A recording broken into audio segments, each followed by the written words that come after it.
Happy New Year 2024 is here. Clash of the Podcast is here. Episode 70 is live. This is a new year. We're coming in with predictions. We're going to review our predictions from last year. We did our homework. Sean's back from Miami. Yes, sir. What is going on, man? Everybody, welcome. We got to talk about this AEW Worlds End show, the fallout from that. Some of it not really surprising, other parts of it interesting things to talk about. A lot of points, topics, things to get into when it comes to this. I'm excited. I'm excited for this episode of Clash of the Podcast. Me too, man. Me too. I mean, it's a blessing to be here. God has blessed us with another year. Cheers in advance to 2025, but we're getting 2024 started off on the right foot. And there's only one right way to start it off, right? Only one way to start off the show. Only one good way to start off the year, and that's by saying what I always say to my good brother from another mother, Conrad Cushman. We're in the building. We're happy to be here. Conrad, my brother, drop that thing.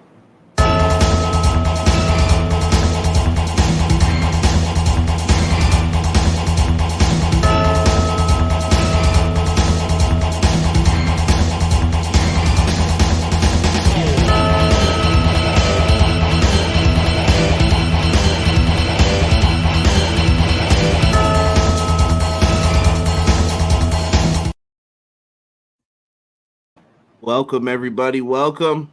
I appreciate everybody. I hope you guys appreciate that intro. I still love it every time I hear it, man. We're doing good things up in the building, man. If you guys are here, share this. We're on Twitter. I put this thing on Threads. I got it on Blue Sky. I got this thing on Reddit. We're all over the place. I'm trying to get to that 2K.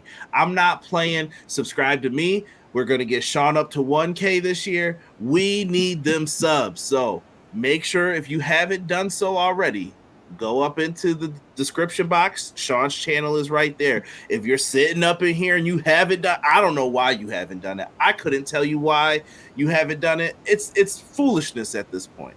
You're wasting your time. Hit the subscribe button so you don't miss out when we talk wrestling.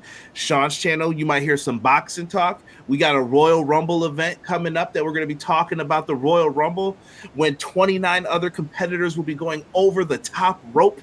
You don't know what's about to go down. And we got 2 Rumbles to talk about. 2. Yes, sir. All right. So make sure you guys are subscribed to us. All right. I'm feeling myself tonight. I'm hyped for this show. I love the prediction show. It's always fun. All right. It's a blessing to be with you, man. I mean, people hit me in the DMs are a little confused with what I said last week. I was saying this is our 3rd calendar year. How can it be 3rd calendar year if it's only 70 episodes? Well, we started in the summer of 2021. We went all the way through 2022. Excuse me. I have to correct myself. We started in the summer of 2022, went through 2023, and now we're into 2024. So this is our 3rd calendar year. So it's a blessing. 70 episodes in. I'm fired up about tonight, man. I'm back home in my home studio, which I'm really excited about. You know, vacation's a beautiful thing, but coming home is even better. So let's do this thing, bro. Yeah, big shout out to Triller TV as well. I know you guys see when we can give those giveaways away. I owe a big thank you to Sean for being able to provide you guys with some of that content, and we talk about things for them. We're going to be talking about Battle in the Valley that's coming up. Make sure you guys check that out on Triller. I think it's definitely going to be well worth it. Yes. They've got a bunch of events coming up, and they have that really cool Triller Plus service. If you guys are into it, and if you like AEW Plus, they have that as well. Go in there. They've got a bunch of different like subscription packages that I recommend you guys check out. I want to piggyback off of what Conrad just said. Big shout out to a certain individual, somebody who's become a part of the extended family. I will not mention their name because they requested us not to reveal who they are. But thank you. You know who you are. Thank you to Triller TV. Appreciate you. Yeah, shout out to the whole social media team over there. I won't mention anybody's names, but I do have a relationship with a bunch of people over there. So thank you guys for all that you provide us with. And we're looking forward to doing business in 2024. Joel jumped ahead of everybody. I gotta let him. He put the $2 in. Happy and healthy, my dudes. Thanks for everything. Happy New Year. Happy New Year to you, Joel. Same to you. Same to you. Yes, sir. I appreciate it, man. We're going to talk some wrestling. You know who the first one was in here, Sean. Your Quilly, boy. we appreciate you, man. Quilly says, "What's up, Conrad, Sean, and Jack? Happy New Year, everyone. Your boy Sir Quills is back with my two favorite bros, CJ and Hubs, for episode 70, the New Year's edition of Clash of the Podcast. Quilly, we appreciate you, my G, very much so." Quill's always showing love on the IG post. Make sure you guys follow us over there as well. We're always putting stuff out, and you guys will see what we're working on there, on the stories especially. Thank you, Quills. Hopefully, professional wrestling in 2024 will have more great, sensible moments and a lot of less buffoonery, but we shall see. But either way, let's get into it. By the way, AEW's Worlds End. Your lips to God's ears, Quilly. Quill said AEW Worlds End was disappointing. 7 out of 10 show for my taste. 7 out of 10 sounds pretty good, though. It's not far from it, but I do think it's arguable that if you wanted to say like this is the weakest showing for them, I could see it. I could understand why you would say that. Dougie Fresh in the house. He said first day of the new year and the first clash of the new year. Coincidence? You bet. 80 said got my votes in. Yes. If you guys haven't already, I pinned it to the top. I don't know if you guys can see it. Someone in the chat, let me know if you can see it. I sent out our end of year awards. I was updating some things in there that I missed. I missed like Punk returning at the Survivor Series. How I missed that, I don't know. I thought I saved it, but I guess I didn't. But we got all those in there. 10 categories, 10 awards. Me and Rob will probably do the show later. And shout out to Rob. I know he's not feeling well today. But we're going to probably do the award show at a later time. So get as many votes in as you can and share that thing as many times because I want a vast majority of votes. I know last year I was very saddened that the match of the year went to Cody Rhodes and Seth Rollins.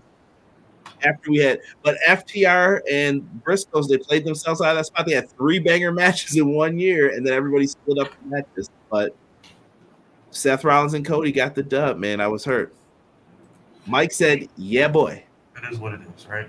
What up, Mike? No, I was hurt, Sean. There is no it is what it is. We do podcasting, dang it. No, not good enough. I'm holding all of you accountable. Who voted for that match with Cody with the torn pec? If you want to say, tough guy moment of the year, that's something different. I would agree with that.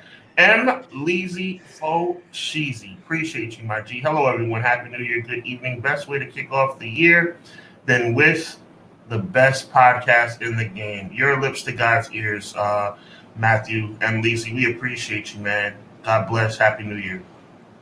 Appreciate you, Matt. Thank you so much for that. And shout out to Matt. He always showed us love. He gave us like a New Year shout out, the weekend shout outs all the time. I appreciate that. Thank you for always thinking of us, me and Sean and Derek. I'll even throw in here. Appreciate you. So thank you for that.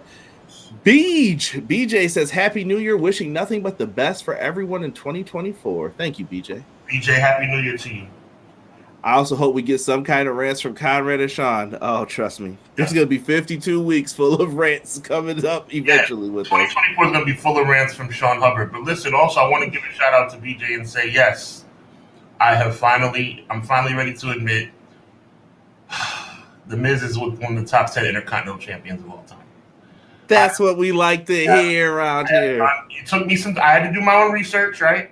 Between BJ's information, he sent me some really good audio a while back. Between that and doing my own research, I have come around to admit that The Miz he's not very high on the top 10. He's about number 9. That's a slight now. See, that's a slight. That's a Sean slight.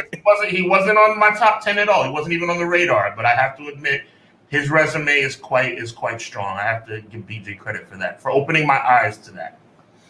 Okay, I respect that. Anthony Slade said, great to be here. Happy New Year. Anthony, great to have you here, my brother. Thank you so much for that. Mike telling us Happy New Year. Thank you. XGW talking about some yes. Welcome. So disappointed in the Adam Cole reveal. Who else did you think it was going to be? Renegade L2K said, Happy New Year, new NDAs. Oh, Lord. 2024 is going to be a blast. Oh, my nephew's in the house. Knowledge. He said, Happy New Year's. Happy New Year. I like that. Knowledge, great game. Tremendous basketball player. If you ever hear this name one day in the NBA, you remember. Always. Jocelyn said, Happy New Year, Conrad, Hub, and Chad. Jocelyn, welcome.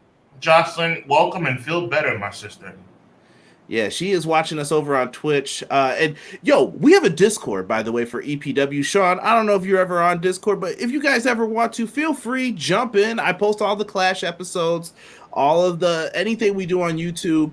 It goes into there. We have a self-promotion tab. If you guys want to come in and promote your stuff too, feel free.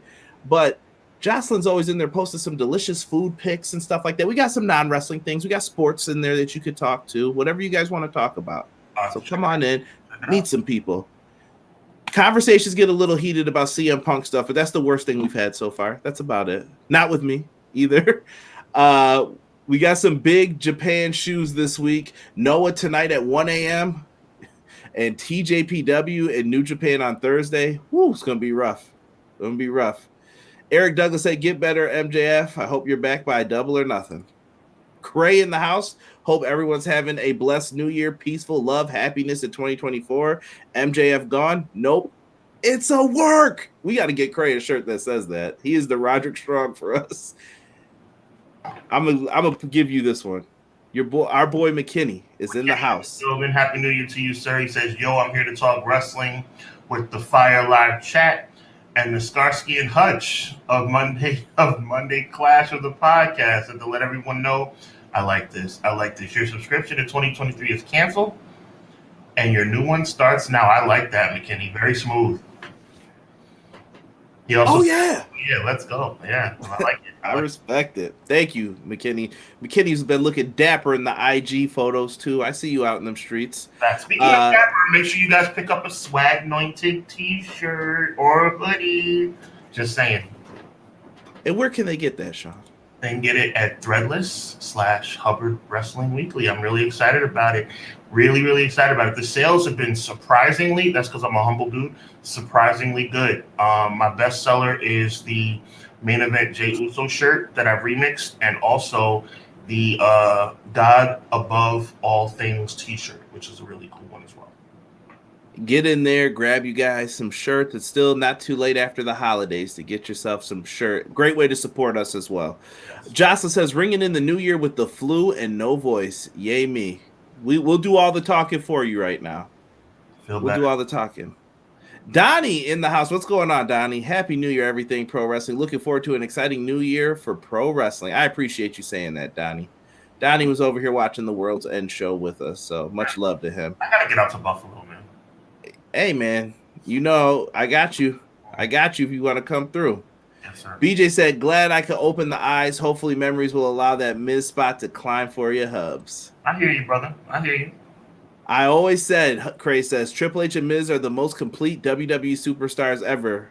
They are the prototype for what I think people would want a WWE superstar to be.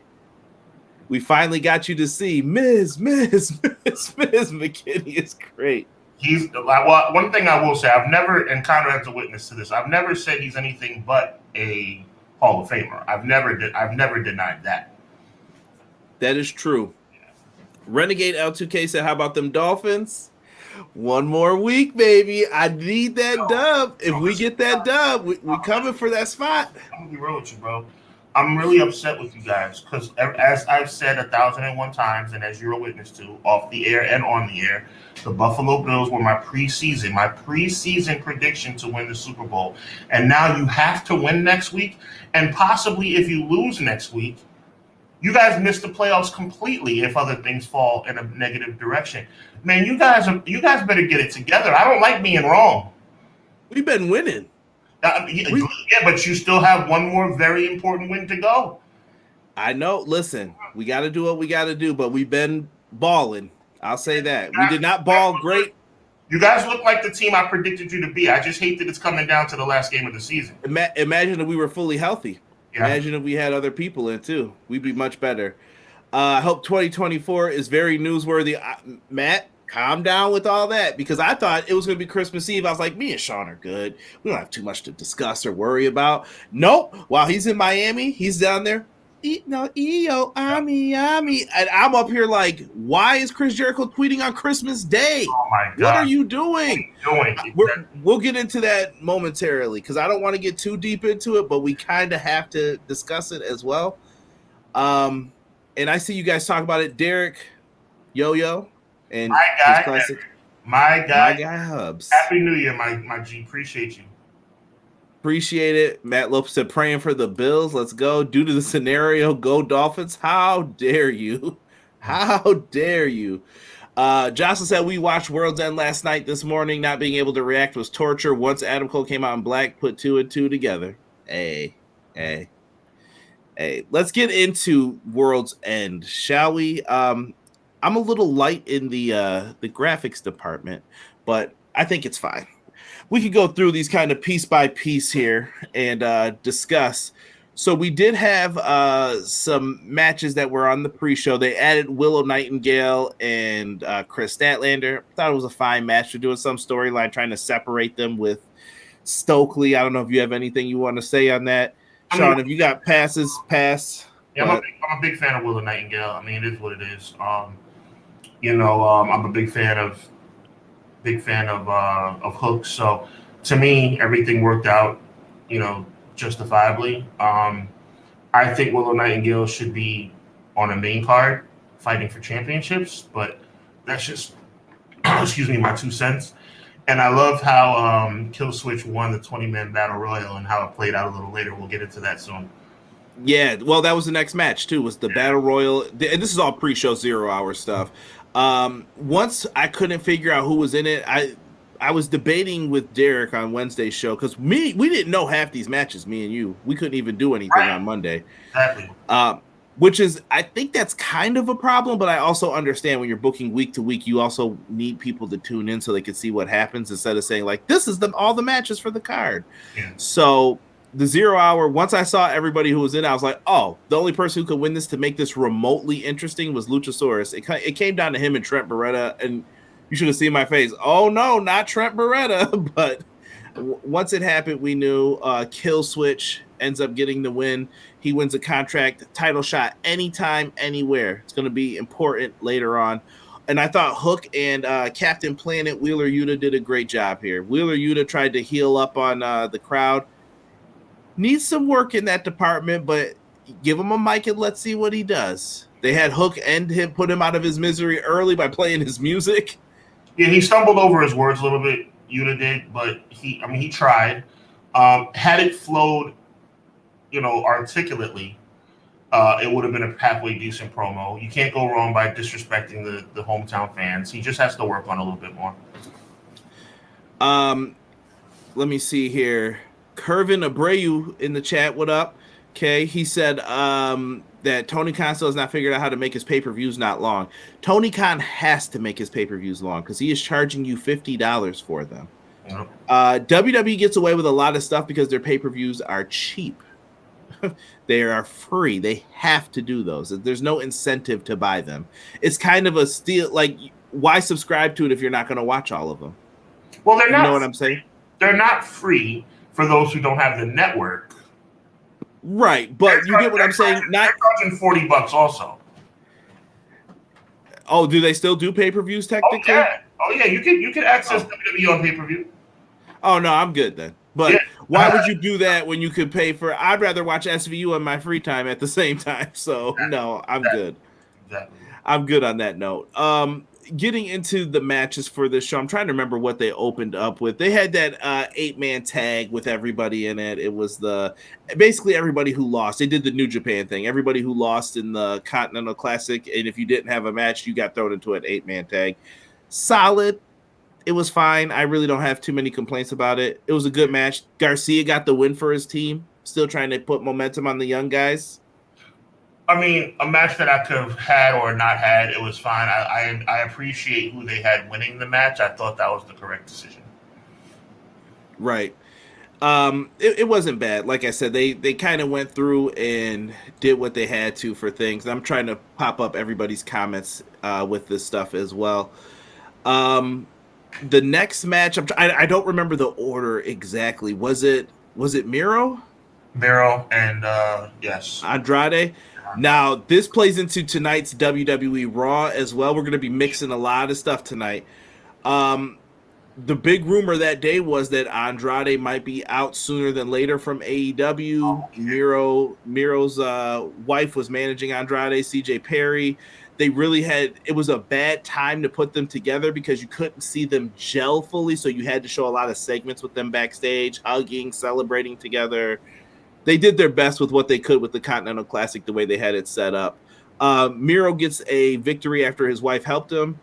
How are you feeling about this whole storyline, or do you have thoughts on the Andrade thing? Like, I saw disgust coming from you with this. I mean, it's. I mean, I really appreciate what they're doing with Miro and how they're having his wife, side with Bobby Lashley. Oh, I mean Andrade and basically. Now, it ain't that nasty of a storyline. Then Lana has to choose between Bobby Lashley, Andrade and her husband, and then she shows loyalty over Bobby Lashley. I mean Andrade over her husband. Like, give me a break, bro. Like, it's like rinse repeat, wash rinse repeat. It's corny. I don't like it. It was pointless. I thought it was a good matchup, but I did appreciate the match was good from an athletic standpoint. From the media scrum standpoint, it sounds like Andrade's out already. It sounds like as of midnight he was done. Yeah, with AEW AEW probably on Raw tonight, which will be a complete letdown for me because as much as I like him as a wrestler, if WWE, we'll get into this a little later, if WWE tries to work this as this is their former world champion that's coming back, if they're playing it on the NXT championship, I think that would be a complete slap in the face. Was he a U.S. champ? Did he ever get to win a belt on the main? Yeah, but that's not what they said. They said a former WWE champion.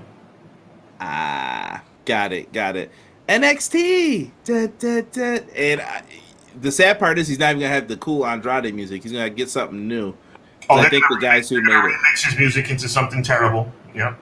Yeah. Whoever's doing their music now, they got to go. For real. They got to go.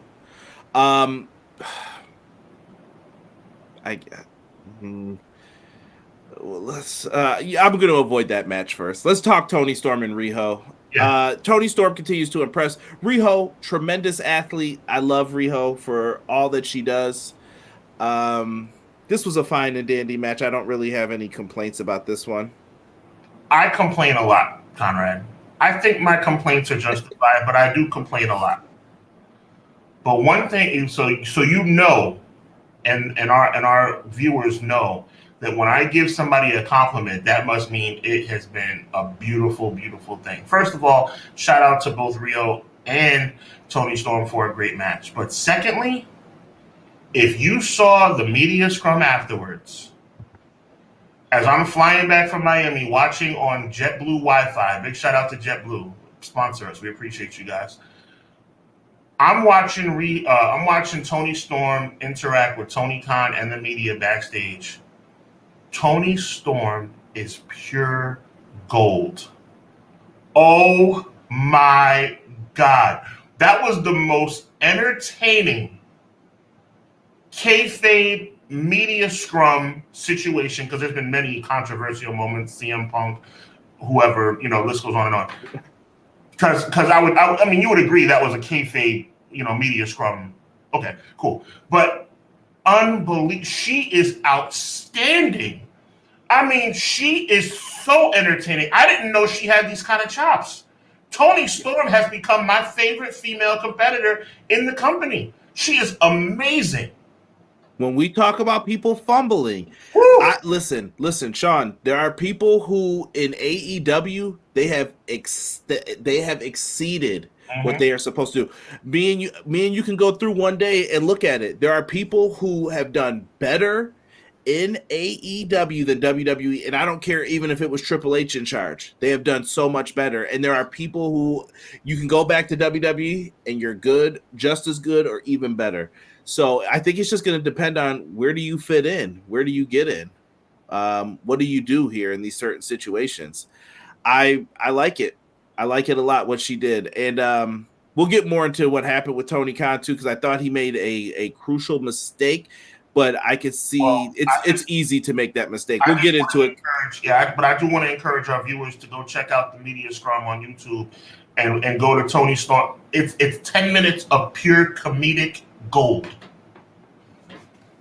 She's into the character the entire time and never leaves out of it. I mean, Conrad, no, it's so good.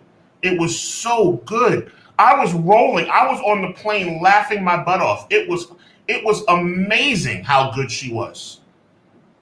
Yeah. It was very well done. I still have not caught the end of the media scrum. That might be something I may have to try to play and catch up with later on this week. But people wilding. Someone just told me get ready to have big numbers on Wednesday. I appreciate Jesus for sending me that message. I don't know why. Something must be happening right now in the midst of all of this while we're recording. Yeah, the goodness of all of this is about to be taken down a notch because we got to get into this other 8-man tag. We had 2 of these on the card, which I thought was a little ridiculous. But let's talk about it, Sean. This was the 8-man tag where they put the tag team champions who were supposed to originally face the Young Bucks, but then the last pay-per-view, Kenny Omega and Chris Jericho win it. The Golden Jets, no one calls them that. They get the tag title shot to, okay, we're challenging Big Bill and Ricky Starks, to now Sting and Darby are on our team. And Jericho ran his mouth on Christmas Day. And now all hell has broken loose. And I mean that very lightly. Like, all hell has broken loose because of this. Nick Hausman kind of put out something vaguely in the back and forth that Jericho was going back and forth with Stephen P. New, who is Jim Cornette's lawyer that he advertises on his podcast. This turned into a whole. He represented CM Punk and Ace Steel. He was getting questions this week because he has a wrestling podcast too, and he's a wrestling fan. And he was getting questions about, can anybody talk about this? We found out CM Punk, Ace Steel, the Young Bucks, Kenny Omega have all signed a lifetime NDA that none of them can speak about it. But he said one person he knows who can speak about it is Lucy. This leads to Chris Jericho saying, I never signed an NDA and I saw everything. Now, can we get into this part first, Sean? I want to point out the ridiculousness of what Chris Jericho, number one, hold on, I got to take this down so we can have serious moment here. And I see you guys with the comments too. Thank you for all of those. Chris Jericho, if you saw everything that happened that night, right?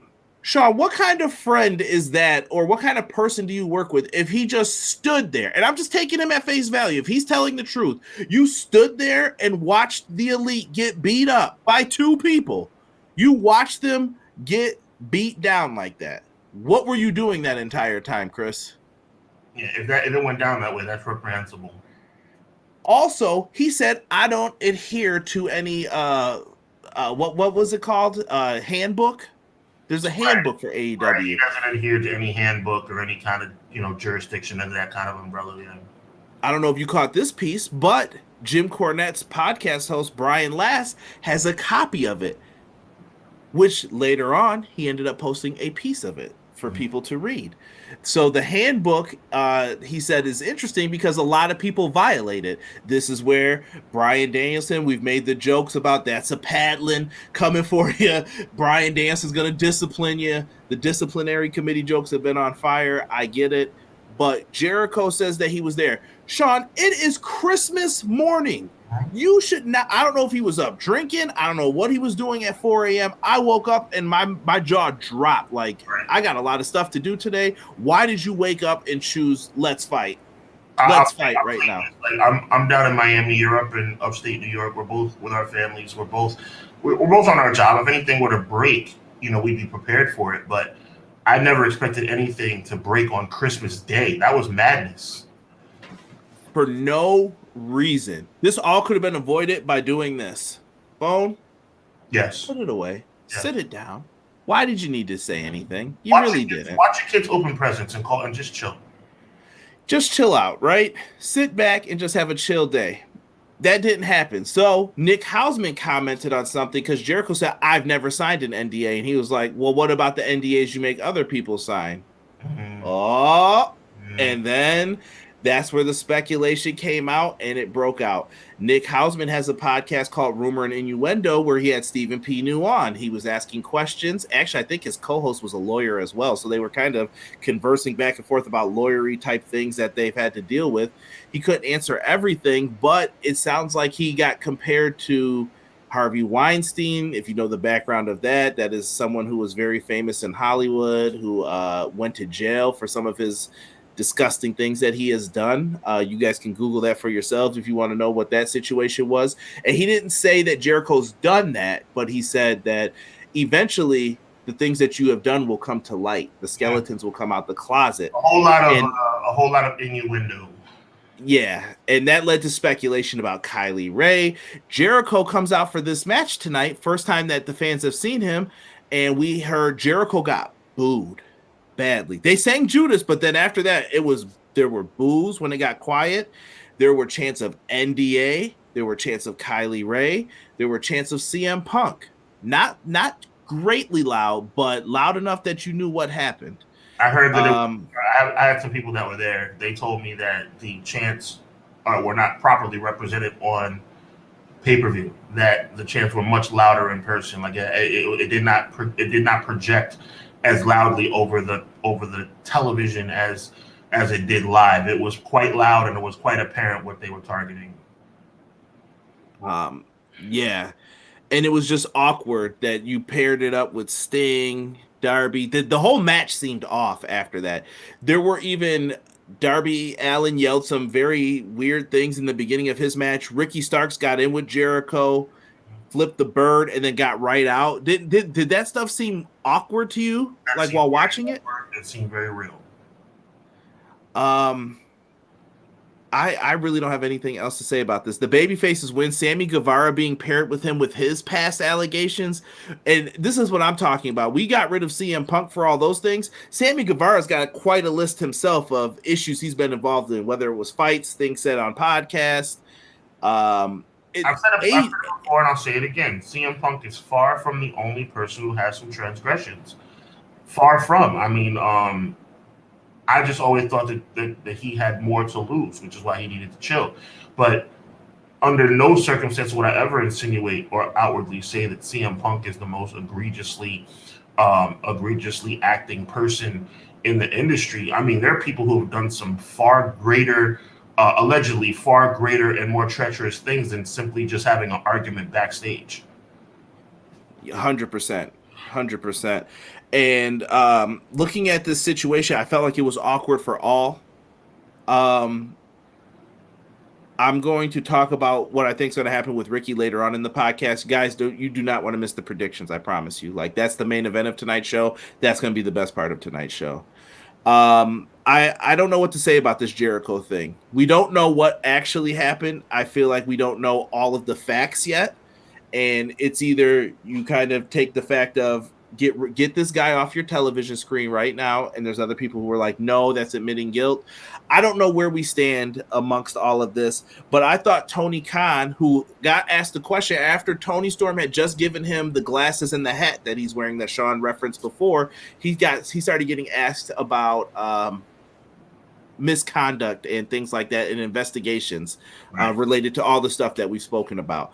I thought Tony Khan, mistake number one was answering the question with that stuff on, made him look goofy and just came off kind of awkward when people were going to clip this. And somebody came up to him after, like, hey, hat and glasses, please. Boom, boom, boom. I don't know if that's a PR guy or if somebody just had enough sense to be like, yo, take that off because it's not a good look. But the only thing he mentioned was AEW is the safest place to work. Didn't you just say you feared for your life after CM Punk and All In? What? I don't know what's going on here from a PR perspective, Sean. I mean, we both operate in the real business world as well. This is a hobby for us. We'd love to make it full time. But what do we do in these situations, Sean? Like, what happens here? Like, your assessment, sir. I believe that we have to just go back to the drawing board as it relates to the hierarchy of leadership in AEW. I mean, we've said it before with the CM Punk situation. We've said it before with the Bucks, with Adam Page, with the list goes on and on and on. We have to get to a point. I mean, it was reprehensible to see what was originally a really funny moment with Tony Storm with the hat and the glasses, and then he leaves the hat and glasses on during a serious moment. You have to be more cognizant of your situation.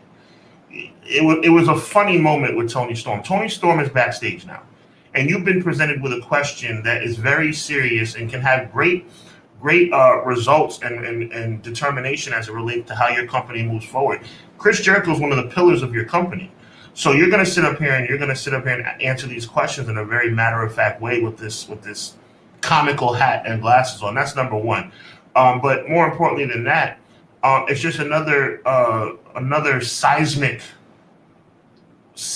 situation that you look at from an outsider's perspective, and you say, man, AEW just can't seem to get out of its own way. Because it's not just one thing you'll realize, Conrad, and I know I'm preaching to the choir here because you're very smart in this regard as well.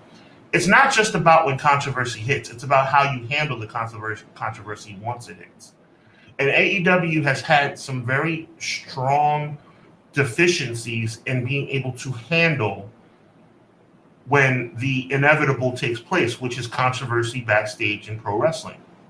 So what you need to do now is you need to go back to the drawing board and figure out, hey, listen, for the 1,000th time, when you listen to Conrad and Sean on Clash of the Podcast, maybe you need to listen a little bit heavier and say, hey, listen, I need to get in place some serious leadership as it relates to how to handle situations such as this, because I have failed in this regard.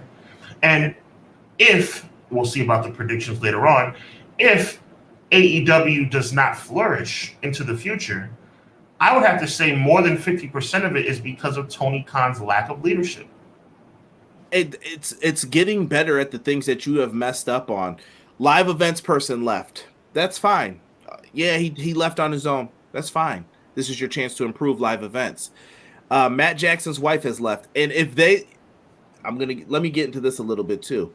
If she left because of how her husbands and them were treated, that is terrible. So you stood around and took this man's money and didn't take the stand when you could have. Oh, well, you needed the money. That's fine. But you should have made it aware a long time ago that you were leaving then. And if you did that, great. If you didn't, whatever. But to sit around and throw yourself a pity party because CM Punk called you out because you put the wrong date or day of the week on a shirt, that's reprehensible. That's your job. You didn't double check this? Come on, man. That's weak. But those are areas for Tony Khan to get better. And by the way, the merch stands looked a lot better, I noticed immediately after she announced her departure. At like the next show I noticed, I was like, wow, there's more stuff there, it looks like. Interesting. You know what I mean? And I see some people in the chat not agreeing with what me and Sean said about Sean said everything about Tony Storm. I like Riho. Riho is amazing to me, but, you know, some people don't like Rey Mysterio either. If Rey Mysterio is selling the most masks, Rey Mysterio should be at the top of the card. I don't care what you say. You could preach all that. Great Khali should be at the top of the card because he's big if you want to. This ain't 1980 anymore. I'm sorry. You got to have some work rate. You got to be able to do something in the ring. You're not just going to get by on your looks. And what Sean said about Toni Storm is 1,000% true. Her character work and work rate, top bar. That's why that was a great match. Just had to clear that up, too. I've seen that in the chat. Chris, welcome. Thank you. I'm going to the chat. I want to see what they're saying here. Update score there for the Michigan fans. Jocelyn said Jericho needs to keep his mouth shut. He's going to be the catalyst exposing inner AEW that don't need to know. Jericho saying that he doesn't have a employee handbook was ridiculous. There is one. It exists. And you saying that you don't abide by it? And he just said, and Stephen P. New said, I'll attach this as Exhibit A. And if Jericho just said that, they might be sending over paperwork now to say he needs to sign an NDA. And you lied to me, so you owe us some more money or something. I don't know what the agreement is between them, but Jericho might have messed up big time. Jericho was lying. He didn't see anything. He fought back. He was getting ready to get into the scrum. Jericho has connections, won't get in trouble. Ask his wife. Woo! I'm not getting into that. Ace Harris World says, I feel bad for Sting during that match. Jericho's face showed it all. Yeah, he looked kind of sick. McKinney says Jericho is a clout vampire. He has to be in the mix about something, and now he opened Pandora's box, and he's not going to be able to get to stuff that monster back in the box. Jericho about to eat this one. Tony Khan has to do an investigation, whether he did one or not before. And it might expose Tony for what he said he did or didn't do. but he needs to do something about this because this isn't going to go away. This issue is not going to go away, like you said, Sean. You have to address this. You have to change how you address this. I thought you said that perfectly in your message to Tony Khan. And I see a lot of people, until we get all the facts, I'm not going to judge the situation because we've seen how untruthful words can get a person blackballed. I hear you. I hear you when it comes to that. Another word for soft. Punk called him softer than Charmin. Riho is red. Jericho thinks he's smarter than a small town bird lawyer. Like I said, I think he made some big mistakes when it came to what was said on that. I'm done with the Jericho stuff. Sean, go ahead if you want to say anything else. I think these older superstars really need to think about their legacies, and I really think it's unfortunate that these older superstars that are on their way out are doing things that can then inhibit their ability to be seen as legends. Already, Jericho's who has a Hall of Fame career, first ballot Hall of Fame career, is now being looked at in a different way. We have to be more cognizant of our actions and our movements because I'm telling you, it's 2023. And it's not just about things that you do now, it's 2024. Things that are going on, okay? Things that are going on are very well documented and seen all over the world. And you know what also is a scary thing? Things that were done 20 years ago can be revisited and brought to the light in 2024. Let's be smarter, man, because I don't know what's going to happen as it relates to this Jericho situation. It don't look good. It doesn't look good at all. And it's something that we really are probably going to have to hear about a lot longer because you never know. And you're going to see in my predictions later on, Conrad, where I think this is going to lead Chris Jericho. Okay. Let's I'm going to kind of go through these other matches a little quickly here. Julia Hart and Abaddon. It felt like a testing match for Abaddon to see if she's going to be sticking around longer or whatnot, because I'm sure her contract's got to be coming up in the next year. I'm not sold yet, but I'm also not ready to write Abaddon off just yet either. I like that her character showed more like human accuracy, if that makes sense. That's the kind of the good part about having like an Undertaker. Like there's that human to him. Yeah, they had a little botch moonsault at the end there. I'm not gonna lie. So, yeah, but overall, I was like, okay.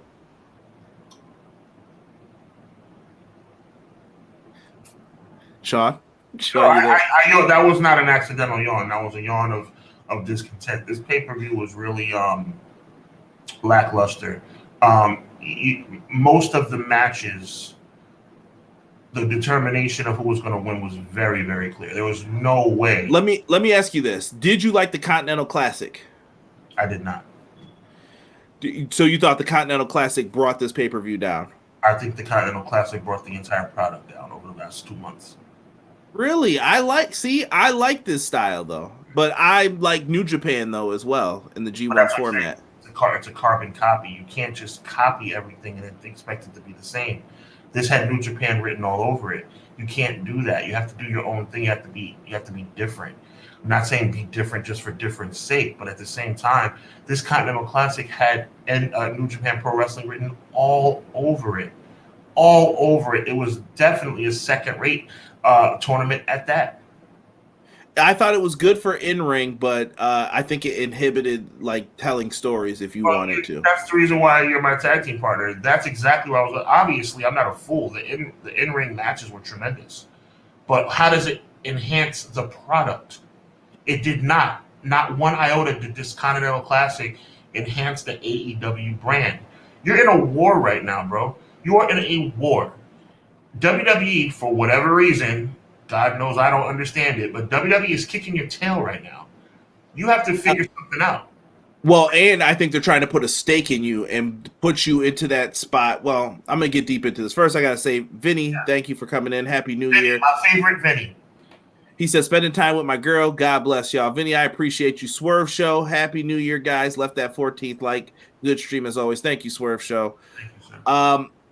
Going back into what you said, though, with the WWE stuff, they have their foot on your throat, and they want you to be like TNA and Impact. They want you to be number 2, and you can't get up. Mm-hmm. You can't get up from this. You will do whatever we say. If I come to your town, you're leaving that town. If I'm here, you're gone. And I think Tony wants to fight the fight, though. He's got that Ted Turner in him, I think. Like he wants to fight. He's a dog. I respect him. He has some dog in him. Don't get me wrong. Because you have to go against them. You have to have that dog in you. But you have to be a dog and be strategic at the same time. It seems like he's just being a dog and he's not really thinking about it. The Continental Classic was a waste of time. I like what Craig had to say. He thought it was a soft reboot to create new rivalries. That may be true, but I don't think they did it properly. Because let's think about this now, right? If you're gonna go with that, I see you too, BJ. But to focus on Craig's comment. Okay, so Swerve lost in the semifinals or whatever you want to call it, the finals or semifinals or whatever you want to call it, but he's still entrenched in the situation with Keith Lee. But then Keith Lee can't wrestle, so it's end up being Dustin Rhodes at the pay-per-view. Okay, so that's a waste. And by the way, that was a match. I don't even want to get too deep into it, but Keith Lee supposedly, I guess apparently, I'm not going to say supposedly because he tweeted it, so I believe him more than anybody. He said he's been hurt since the Arthur Ashe show, since they probably did the tag team match. Mm-hmm. So he's been trying to fight through an injury for a long time. Is that part of the issue? What's going on with Keith Lee? Like he's been on and off, on and off, on and off. Is that because of the injury or is it bad booking by Tony? I don't know what's going on. And Swerve right now, Sean, which I'm going to throw it back to you because I think this is where you were going. Swerve is in the biggest part of his career right now. And some people were complaining, well, why wasn't Swerve in a bigger match? And then this happens and it got ruined, kind of. And not Tony's fault either, fully. Like, things got ruined. That's exactly Swerve tonight. It's a situation now where you leave your hottest rising star in the lurch on a major pay-per-view. Now you're left to wonder, when is this going to pay off? How do you insert him into a storyline with Samoa Joe if you're going to elevate him to the world title?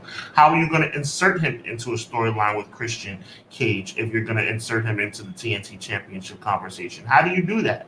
Well, you could have done that by having a storyline built up to the World's End pay-per-view instead of him losing in the last match and having to basically supplement by going in against Keith Lee, and then circumstances beyond our control. You lose Keith Lee at the last minute, get well soon, and have to put in Dustin Rhodes. And also, all due respect to Dustin Rhodes for his career, but what does it say about Swerve Strickland that he struggled to beat Dustin Rhodes? That's another thing. You have to think outside the box. Okay, I want to put on a good match. Cool, I want to put on a good match. But you know what? Dustin Rhodes was a ringer on Saturday night, right? No disrespect. Dustin Rhodes is a Hall of Fame talent. But on Saturday night at World's End, Dustin Rhodes was a ringer. So you have a ringer going up against what many people believe to be the person who should be the next world champion. That match went 20 minutes. And there were numerous times Dustin Rhodes could have won. How is that proper storytelling? Listen, they did their best with what they could. After they made all those 8-man tags, it took people out of your hands that you couldn't get. And some people question, should Jericho have went out there? Maybe you could have taken that match away, but then what do you do with the other people that aren't in the match anymore either? It puts you in a real tough spot, and Swerve's a heel. You're a smart guy, and as soon as I say this, it's going to ring in your ears. It's going to ring in your ears like the Liberty Bell. All you had to do was have Swerve Strickland come out for an interview. That's all you had to do. But you promised people Swerve in the match. I get Tony's logic. No, you didn't. No, you didn't. Let me correct you on that, my brother. You didn't promise Swerve Strickland in a match. You promised Swerve Strickland on pay-per-view. Everybody would have understood that Keith Lee was hurt. If you don't deliver Swerve Strickland, that's a problem. No argument there. You have Swerve Strickland's music hit. You have Swerve Strickland come to the ring. You have Prince Nana do his dance. You have the crowd go crazy. And you have him talk for 5 minutes about how he should be the next world champion and the first ever African-American world champion, and you let the crowd see him, and you do not have him face Dustin Rhodes in a match that Dustin Rhodes should have never been in, and then have Dustin Rhodes take him to the limit. It makes no sense. So I guess I'm going to get into it in the Continental Classic because I'm disagreeing with people in the chat who said the Continental Classic didn't tell stories. The stories are still happening off of the Continental Classic. Swerve cannot be bogged down by this. What the Continental Classic did for Swerve was he beat a bunch of credible people over and over and over. And I'm sure that loss to Moxley where his shoulder was up, I think that was done on purpose. He didn't beat me. The ref made a mistake, obviously. But now I'm going to go into this triple threat. That was set up as a triple threat for a reason. I knew Swerve wasn't getting pinned in that because Swerve has to take his time with this. They're not going to go super fast. Now, I agree with Sean. When you take your time in long-term storytelling, something bad can happen. See the Keith Lee thing. You should have bended this match. I think we're at moot point at this point in doing it, but I feel like Swerve's going to move past it. They're going to probably try to revisit this later. Out more on that later on. But I'm going to leave that where it is. And I don't disagree with what you said about it. I think but I think Dustin came out there. Dustin stepped up and Dustin said, yo, can I have a match? Like, he's probably been asking, yo, if I go out there, can I have a match with somebody? I'm only getting older. Like, I'm not about to come out here to get dogged every single time either. So it was a darned if you do, darned if you don't type of situation with that. Let me get into Moxley and Eddie Kingston. I thought this was perfect. This was for Eddie Kingston for his All Japan love with the Triple Crown belt. He put it all on the line. He put his I'm trying to think of a nice way to say this. He put his guts out there. He said, I'm putting all my belts on the line and I'm gonna win this thing. He was the loser. He came back from it. Moxley's the ace. Who's gonna think he's gonna lose? They get into it. They're slapping each other in the end, spinning back fist to Moxley. Eddie Kingston wins. This is a great story for Eddie Kingston. Like, if you don't see this, that Kingston lost to Punk. He lost to Danielson. Danielson's like, you're a bum. You never beat me. Now he's the king of the bums, right? He beat Claudio again. It's telling a story throughout this whole time where Kingston was the underdog in all these matches. Right. And then at this point, everybody wanted Kingston to win. I'm happy for him. And if you didn't see the promo he cut afterwards, it's like a 5-minute promo. It was great. He made the light guy put the light down. He said, come over here, get in the shot with me. He was like, yo, this is my dog right here. He always gets me for promos. Eddie Kingston was nice. I love Eddie Kingston's promo style. He feels real. He feels authentic. He gives me Dusty Rhodes vibes. He feels like a human. He feels like someone you could get behind. He does stupid things in storylines sometimes, and that's what cost him. Right. Because he's a human. He's a flawed human. So I like that match a lot. I thought it was really good. I feel you, bro. No, but did you feel the same about the match, though? Were you like, whatever? I think my overall consensus for the evening was meh. I'm not mad at it. Deanna said, the thing that makes me excited for AEW is the problem with AEW. The leadership needs to lead and not react to issues the talent and news created. Well said. For everyone saying MJF is leaving, it's literally the CM Punk storyline without the title. Craig says, I agree with Hubs about the swerve. There are 4 matches from Worlds End that were fantastic. The All-Star 8 tag, Mox Eddie, Copeland Christian, and Samoa Joe. Keith Lee needs to take 6 months to heal up. Oh, my goodness. This is from McKinney. Lose some weight. And again, where else AEW booked him poorly. His health didn't help. Sometimes you miss the mark, and they totally missed. Hubs is right about Dustin and Swerve. The C2 told a lot of stories. Agreed. Daniel Garcia's story still being told from this. Maybe House of Black, you could argue, really didn't have one, but Claudio, BCC, the Eddie Kingston stuff was all within there. And Swerve's story was told within it, too. Swerve and Dustin went too long. I totally agree, Sean. Swerve didn't need that match. A quick promo, maybe a face-off with Dustin. Yeah, you could have even done it where he came out for the match. They do the Keith Lee has 10 to the count of 10 to get to the ring. They know he's not there. They count him out. Then you cut the promo after. Dustin tagging with Keith probably to preserve hurt Keith Lee. Match made sense. Yeah, it makes you wonder now about a lot of the stuff if that's why they've been putting him in the tag matches, but I don't know what to say with the Keith Lee thing. Let's get into the TNT title real quick. Adam Copeland, Christian Cage. I got the Mick Foley vibes as soon as Adam Copeland came out with the jacket and everything. 100%. I kind of had a feeling. 100%. Nick Wayne tried to light the table on fire. They had some issues with that. Then by the time Adam Copeland's ready to put him through the table, Nick Wayne went flying over that table. I think maybe he didn't realize how light he was, but he went all the way across that table. Very poor execution. So,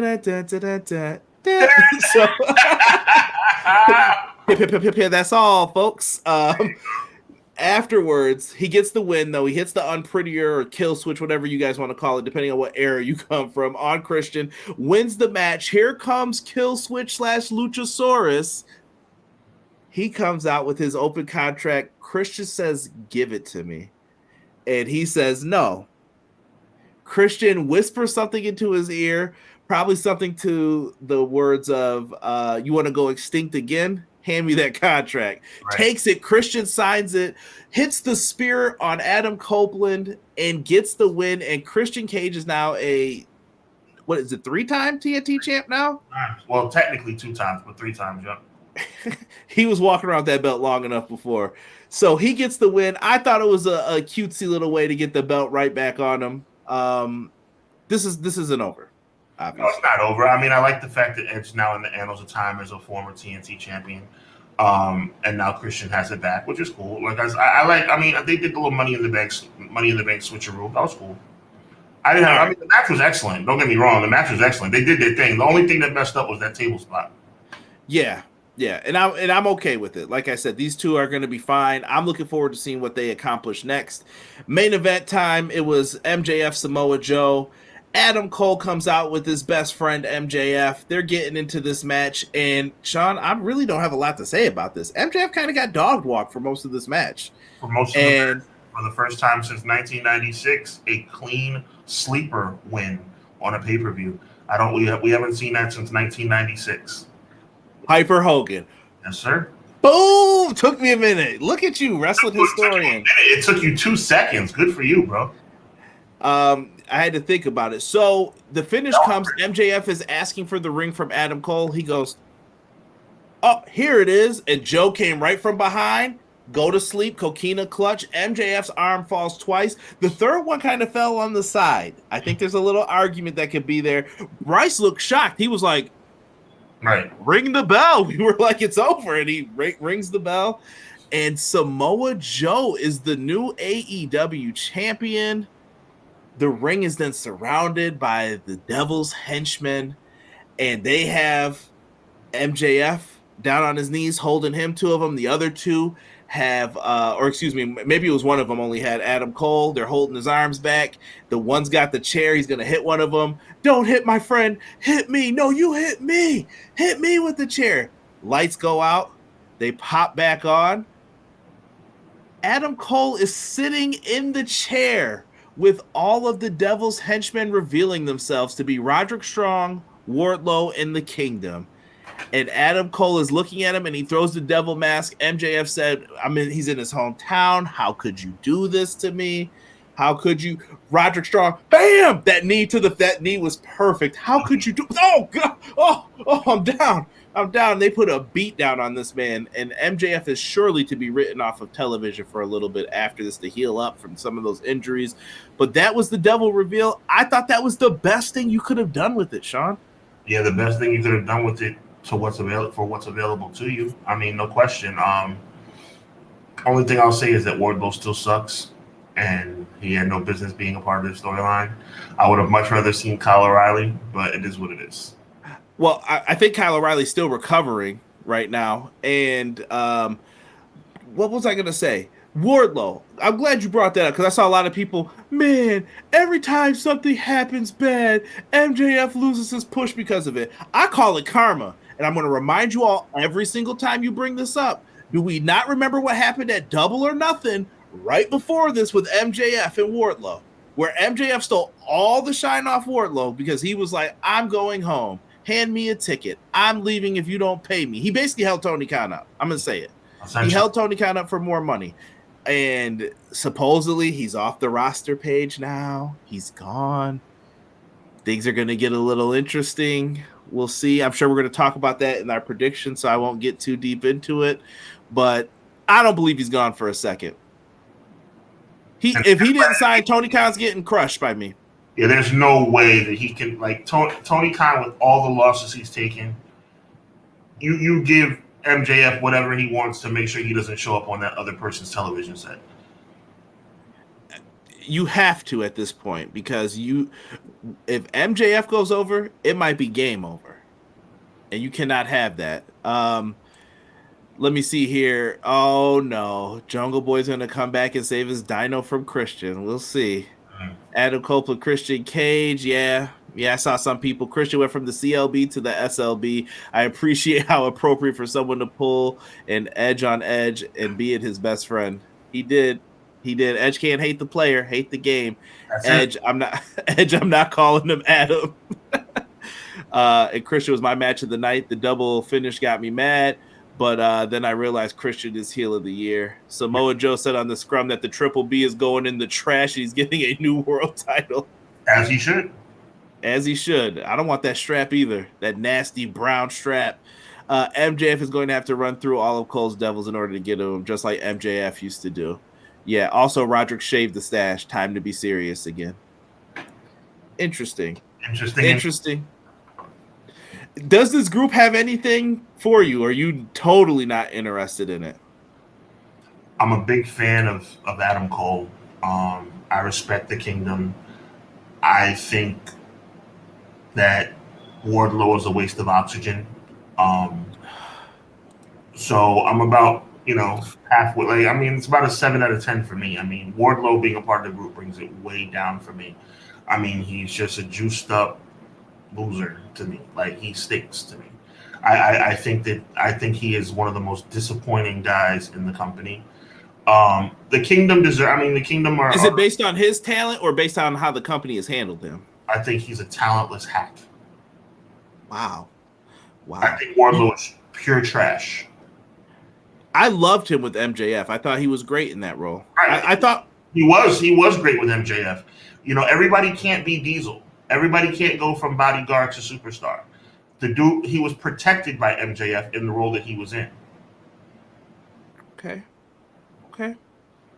I will disagree. We will agree to disagree on that one. I want to move forward here and get into. Do we think it's time for a new AEW World Title design? Thoughts on that, Sean? Did you see the rumored one that's floating around of what it's going to look like? Yeah, I mean, I'm cool either way. I don't think it's necessary. I think that you just replace the Burberry strap. That's all. MJF held up Tony Khan so bad he should have came out with My Baby Tonight to sandbag that Wardlow match. My days working hard on the go, but the hands on the clock keep spinning too slow. I can't wait to be alone with my baby tonight. And for the opener, oh my God, here we go. Oh, you think Brett's better than Sean? Wow. He's not better than Hunter. Get him out of here. Right. Oh, me and CM Punk, and I said, what am I doing? I went up and hugged the guy right after. Shut up, Road Dogg. He makes me mad. He makes me mad too with that crap. I agree.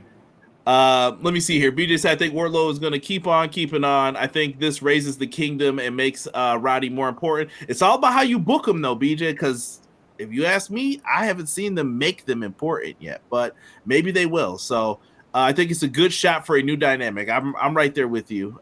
They were doing something with the Kingdom. Win-win. Where's Cool Kyle? Yeah, he's still injured right now.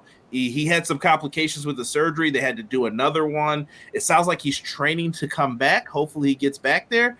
And I know Bobby Fish is hoping that he gets back as soon as possible because that's the only way he's getting back into AEW is if Kyle O'Reilly says, I want him as my partner. No disrespect, but Bobby Fish is like the quintessential example of like he has to be in a group. Yeah. He needs those other dudes to vouch for him or he's not getting to come back in. And he talked a lot of garbage about Tony and the whole Punk thing. And if Tony's mad about it, maybe that'll get him some brownie points, but who knows? But I know what's coming up is Wrestle Kingdom here. Wrestle Kingdom 18. This show does not have a lot of juice to it, Sean. I'm glad that's why I said oh baby, like not oh baby in a great way, oh baby and like oh man, like it's not looking Wrestle Kingdom-esque to me. Like, it's not giving like super card must see energy, and I'm disappointed. I don't know what's going on, but yeah, you're right. Getting some wows for you with the baby tonight. Oh Shout yeah, out to E for bringing that up. and my vocals are not that bad either. Let me find out he was singing in the church, y'all. Better watch out for him. There you That's where go. all the great singers come from, by the way, if you didn't know. And the most audience singers too, which I am one of. I admit it. I admit it. Yo, I'm slapping my knee over here. You gotta chill with that. You gotta I'm being chill. honest. I'm a Christian, but I'm also a sinner. I'm a sinner saved by grace, my brother. WGP Junior Tag Team Championship. We got TJP and Akira. They're going to be challenging Clark Connors and Drilla Maloney from the Bullet Club for the belts. That should be an interesting matchup. I'm just kind of bringing this to people so that they can see. You got Yuya Mora going up against Suji. I hope I'm saying that correctly. In a special singles match, the president, Hiroshi Tanahashi. We did not get to talk about that. That was announced too. He's going to be challenging Zack Sabre Jr. for the Television Dinner Championship. I hate that big brown strap on that belt too. Oh my God. But Tanahashi is the president now. Like, everybody stepped down. The one thing that I thought was going to get them to lose Okada was the president seemed like he did not like Okada. He was trying to move past Okada. And now that Tanahashi's in charge, this might save them from losing him. It's possible. It's Timing is key. Shota Umino and Kiyomaya are going to be taking on Evil and Ren Narita. House of Torture better lose just because I can't take it. We also have Tama Tonga versus Shingo Takagi in the Never Openweight Championship. That's kind of been their new like IC type of belt where they just get people. That match is going to be hard hitting and good. We got the Junior Heavyweight Championship, Hiromu Takahashi versus El Desperado. We'll see what Despy does here if they could pull one out. For the tag team titles, we got the Strong Champs versus the IWGP Tag Team Champs, Hiroki Goto and Yoshihashi versus Hikuleo and El Phantasmo. Okay. I mean, that looks good on paper. On paper, I mean, I don't know if this is for both belts, if they're trying to unite these championships or what. I don't know what the purpose of Strong is. Title for title announcement. Yeah, I can see it being for all of the gold. IWGP Global Heavyweight Championship. So they're creating a new belt three-way. You're going to get Will Ospreay, John Moxley, and the leader of the Bullet Club, David Finlay, in a match to crown the inaugural champion. That should be fun. I mean, best wrestler on the planet. I mean, if I go back and I'm looking at predictions for these, I mean, I could see. I'm looking at this. I could see a retain for the junior tag titles. 100. I will say, give me Tsuji for the win in the singles match. Zack Sabre Jr. defeats Hiroshi Tanahashi. Definitely. And I think he announces his retirement from the in-ring. He doesn't need to do it now. If you're the president, you don't need to be up in there. Oh, I hope I'm wrong about this, but I feel like they're going to have Evil and Ren Narita win. I'll cry. But that's my prediction. That's my brain predicting, not my heart. For this one, does Tama Tonga beat Shingo? What do you think? I think, yeah. I mean, I think you have to continue his momentum. Yep. You got to keep him happy because he did resign. He almost went to the E. Which was huge because I didn't think he would. Yeah, and Hikuleo seems like he'd be right up their alley too. Yeah, I think Takahashi retains in this, unless they're going to really try and put over El Desperado. In the winner take all match, who do you go with in this one? Do you go with the former Bullet Club guys or? So underwhelming, I guess by default. Maybe I guess, yeah. I'm going to take Goto and Yoshihashi just because I'm not a Yoshihashi guy either. I'm a big fan of the Bullet Club. I mean, this current incarnation leaves a lot to be desired, but it is what it is. Global Championship. Do you go with Moxley, Finlay, or Ospreay? I mean, two of them are going to One's going to AEW, one's in AEW. David Finlay's my pick. I'm a person that believes that you reward the person who's homegrown and the person who's a company guy. Ospreay is obviously respectful of New Japan, which is why he's still wrestling through the duration of his contract. Moxley's kind of like an assassin for hire. I think you reward David Finlay on the big stage. Even though Wrestle Kingdom is not what we expected it to be, it's still in the Tokyo Dome. It's still considered the biggest event in New Japan wrestling, and I think you give David Finlay that opportunity to win. Because the last few years he's been in the Battle Royals. I want him to have a signature singles, or in this case, triple threat victory at their biggest pay-per-view. Interesting. And then the two main matches here. I saw this one live. I would love to get an opportunity to see them get more time. I heard the match was cut short, actually, that we saw in Toronto because of the injury to Danielson. But Kazuchika Okada, Bryan Danielson special singles match. I think this one is going to steal the show. Well, this match is the reason why the pay-per-view is not a complete dud. I mean, this is going to be a 5-star match. Unfortunately, the entire pay-per-view is not living up to it. But when you say steal the show, nah, my brother, I think this is the entire show. I think anybody who has any kind of wrestling knowledge like you and I and our viewers would realize that this is the main event. Matter of fact, arguably should be the main event of the entire pay-per-view. 100% will be the best match of the night. And I think that Okada will be victorious. I agree. I think Okada gets his dub back. And I'm not mad. See, I'm not mad at the main event either, because the main event tells a story of. I am. Oh, boy. Oh. Well, Sonata to me is a throwback champion, Sean. He is a throwback to Muta, Chono, those guys from back in the day. And he left Naito's group. He turned on all of them to start his own group, Just Five Guys. And now he's out here. He's been big dogging it for a while. He beat Jungle Boy, beat a bunch of anybody who stepped up to him. He's putting them down. And now Naito is back in this spot. And Naito has always felt disrespected. If you guys go back to a previous Wrestle Kingdom, I think it was 9 or 10, fans voted, and the Intercontinental Championship got to main event over him in the World Championship. And he always felt like he had to get back to the world title because he was disrespected on that night. And that's one of Naito's stories that people don't know.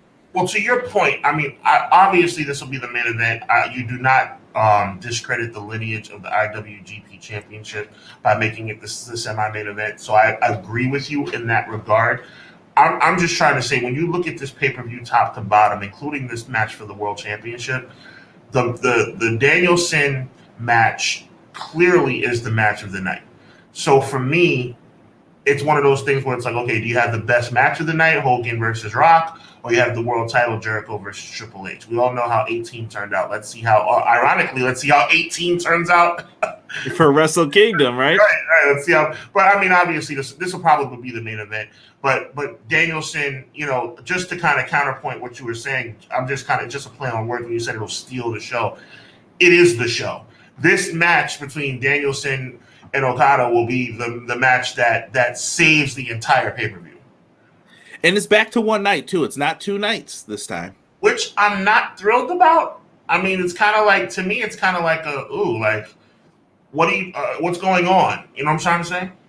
Well, they're still dealing with more restrictions than anybody, too. Like, with things happening over there, things have been changing. I just saw a tsunami warning was in order like the past couple days, so praying for everybody that's over there, but I'm hoping for a good show for anybody who is going to watch Wrestle Kingdom. I think it'll be tremendous, so get your Wrestle Kingdom on and do your thing, man. I'll be watching on Friday morning because I have to get my sleep. Let me see. Is 1-4 Thursday? Yes. So when I wake up for work, I will probably have that on in the background and try and either catch the main event first and then go backwards, or I'll try to go backwards from the beginning and then try to watch everything. Even though when I look at it, it's going to be like, this show is 6 hours long. Oh, Lordy. But you can get it on the New Japan World app. I think it's great. So make sure you guys check that out if you are a fan of New Japan Pro Wrestling. I feel bad to the point to where they've gotten, but this is the main match selling the show. You see that old school robe? I'm telling you, that's the heritage, the old schoolness. And if Hiroshi Tanahashi is taking requests as the new president, can we please have back the old IWGP version 4 of the belt with all the names on the side? That belt was fire. That's why AEW shouldn't change their belt, because they have the best belt in the game right now, in my opinion. So that's just from me being a belt fan. So listen, we don't got any more graphics to put up. me and Sean are here. We can give out our stuff. Now, I took dubious notes on the old iPizzle here that's falling apart. But this is what you guys have all came in to see. I'm sure that you guys are going to love this. I got my predictions here, but you can't just go over your predictions without talking about what we said last year. And I wrote down all of Sean's and mine. Brother, let me say, some of you guys are going to be dogging us in the chat, and sometimes you're going to be like, yo, am I looking at two Nostradamuses right here? So respect where respect is earned in this one. Yes, sir. Sean, let's go down through this. This is like us just going through the resolutions from previous years, and let's get into it. Yep, let's do it, man. What do you want to go? You want to go every other? I think I had way more than you last year, but we could rock through these pretty quickly. Yeah, I mean, let's talk about it. Yeah. There's some potential half credit ones. So, Chad, if you're like, nah, you don't get to do that. I also understand that. I see. Up for debate, no problem. I feel Sonata is way too underrated. Hold on here. I think it's the start of Naito's farewell tour. Both are great, going to be good to me. Most people that don't watch New Japan that will deem Okada Danielson the bigger draw. Yeah, I think that's how the international fans will perceive it, especially. Naito does need to retire. I love that man. Yeah, his knees are clacking. Danielson is leaving in a body bag, dust off the WCW Mayhem track and crank up the Cypress Hill. Wow. Brian is getting a fistful. Japan got hit with the earthquake today, so yeah, well wishes to everyone there. Yes. Yes. Here we go. Conrad's first prediction, and we can write some of these off. NBC Universal gives a big deal to WWE. They acquire SmackDown from Fox. Ding, ding, ding, ding, ding, ding, ding. We got ourselves a winner in my first one. I was happy. With that one. Sean, you said stuff about The Rock. This is the first time I think where we got to hear Sean's hatred for The Rock last year, I noticed, and you went off about him. I started unleashing on Dwayne Johnson, yes.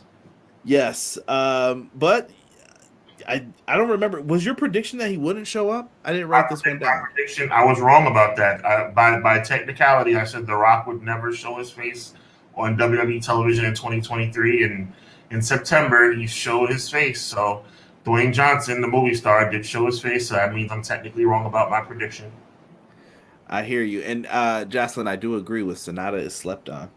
Thanks. I said that, so I should partially be wrong on this one, but in the end, I was right. I said Vince McMahon will remain out from WWE in 2023. Yeah, that's 50-50 because, yeah, all right. He did come back for a little bit, but he also kind of tried to stay out of it, but that was his. Sean gets points for this one, kind of. It depends on what your argument is over that AJPW announcement. WWE is too stubborn to open the forbidden door. But Charlie Dempsey just went over to AJPW with like weeks left, right before, like a week left. Right before my prediction were to come true, yes. The next one we had, I put The Rock won't show up at WrestleMania in a wrestling role, but Stone Cold Steve Austin does. And I was wrong about that one. Austin did not show back up. Sean says that Bray Wyatt's return would be disappointing storyline-wise. And we never got to see how anything played out. Unfortunately. Yeah, RIP to Bray Wyatt. I'm going to have some more on him later for myself. I put Sasha Banks goes to AEW. Incorrect once again. I got that one wrong.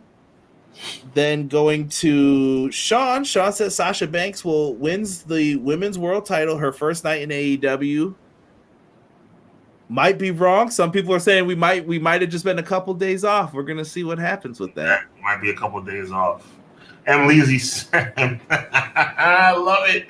Leezy says, I heard Dwayne Johnson created yes, Dwayne Johnson did create a new football league. Yes. UFL, baby. Yes. Honestly, you guys want to know what the real play with that is? He wants to be the developmental league for the NFL. That's it. That's where the money is.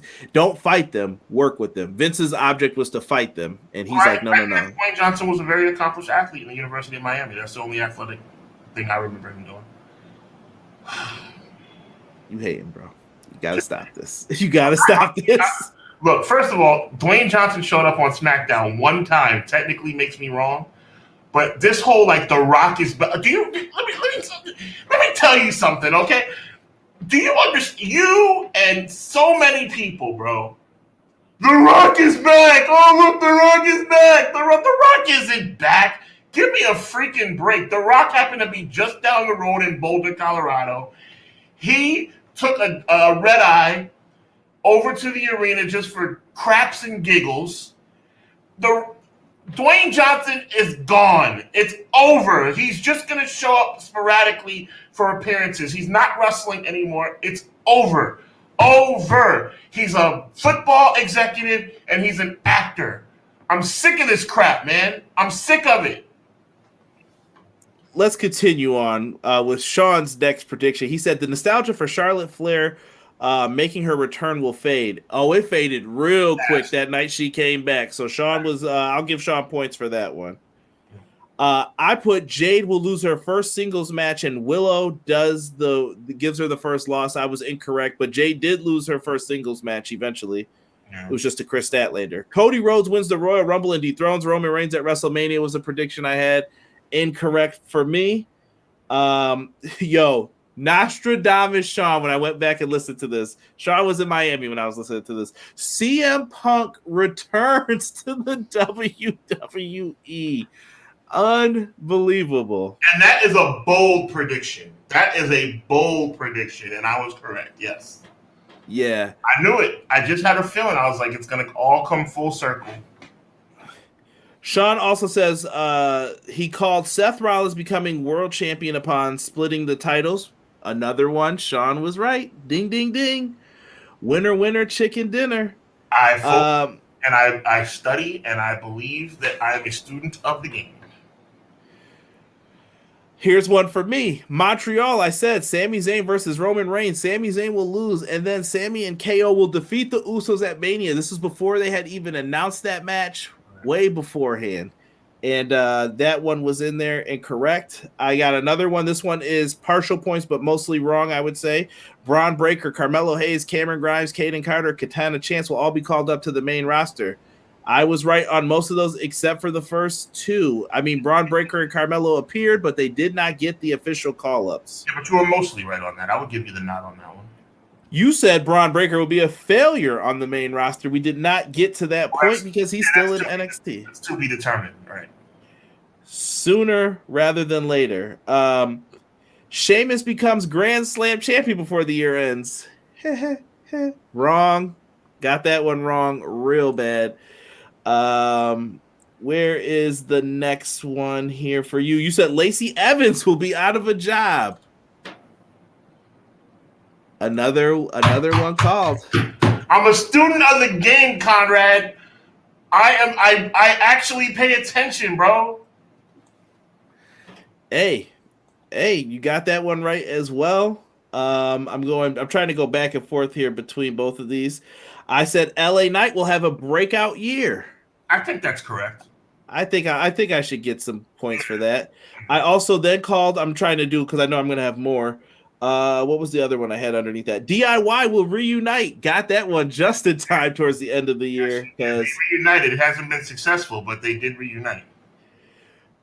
You called that Mandy or nope. Whoop. I jumped. Cody Rhodes wins the Rumble by eliminating Seth Rollins. Got that one wrong. We were close, but no cigar. True. And then you also stated Mandy Rose goes to AEW. She is still holding on to that money from them sites. Yeah, it's true. She's on that OnlyFans vibe, so I know she's nowhere to be found. Money must be good. Yeah. I put Pat McAfee returns and we will get a match before the year ends. I don't think he had a match. He didn't have a match, but he did return. Yeah, so half points, I guess. Where am I? Matt Cardona and Chelsea Green returned to the WWE. I only got half for that, I think. Half credit for that. You said MJF's title reign will be seen as a failure. That is up to interpretation. I mean, I think that's correct. I don't. I'm sure people would disagree, but the confident wrestling fan knows Rock Johnson is. I love it. Thank you for being real. He only came back because of the actor strike. I will never. His name is Dwayne. His name is Dewey. Come on Thank now. you, Quills. Thank you, Quills, for standing up for what's right and being honest. The guy just came back because the actors were on strike and he was bored. That's the only reason he came back. And MJF's title reign, I'm not. That's 50-50 in my book. So I did a count afterwards. I'm going to go to you again. Yeah. Sean called AEW ups their pay-per-views to 8 per year. I don't know how he knew this. I don't know who he knows, but 8 was the exact number on the pay-per-views. Amazing. What part of I'm a student of the game don't you understand, my brother? This is, you know me off camera. I am entrenched. I study this. I take this seriously. When we get signed by a major promotion or a major network, it will never be said that I'm not doing my homework. Listen, I'm trying. Yes, I'm trying. Not 12, not 7, not 9, 8. So back-to-back dubs for Sean, but here I come right back. Nick Aldis gets signed by WWE. Oh, man. You're right, though. Because I'm giving you the Impact. You got to give me that one. I said, you're right. No argument there. No argument there. I also said Great Muta goes into the WWE Hall of Fame. He did. Muta was in. Tiffany Stratton is the top women's wrestler that on NXT, yes, I think, but you can. Why would you say no? I think that's actually accurate. She held the title twice. She's main evented most of the pay-per-views from a woman's standpoint. Sean called this one. Will Ospreay signs to AEW. How does this man know? How? Student of the game, dude. Well said. CM Punk returns to AEW, I called. Because I said TK8 let that money get flushed. It was the second time once they had the problem, but WWE. Kota Ibushi, I'm taking this one too. Kota Ibushi wrestles in AEW as a free agent. He did, but now he is signed. Yes. I also called AEW does house shows, but for small venues. That did end up happening as well. Going back to yours, you have the Elite will hold the trios titles for a long time, 12 months. That did not happen. That did not happen. I thought they'd held the titles but yeah, you're right. I was wrong. I'm going to run through a bunch of mine because I think I only got one or two more for you. I called Forbidden Door 2, Kenny Omega, Okada, and Bryan Danielson versus Tanahashi. Boy, was I wrong about that. FTR will leave AEW and return with CM Punk. I was wrong about that. I thought that they were going to do a storyline, go figure, and make some money, but apparently somebody wasn't having any of that. Yeah, we're not even on TV now. House of Black won the trios titles.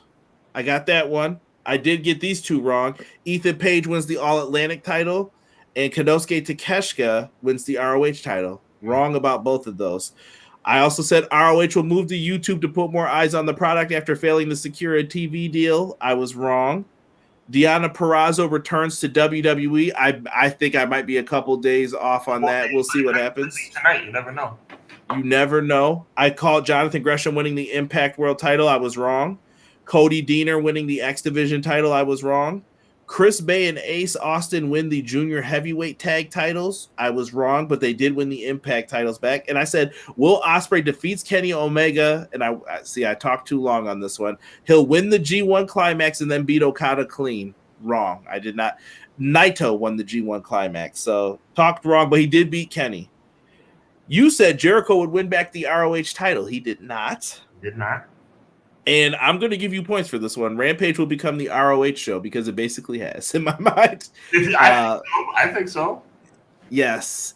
Hub, you cheat in 8 paper. Yo, this was before we knew any of this. He called it, bro.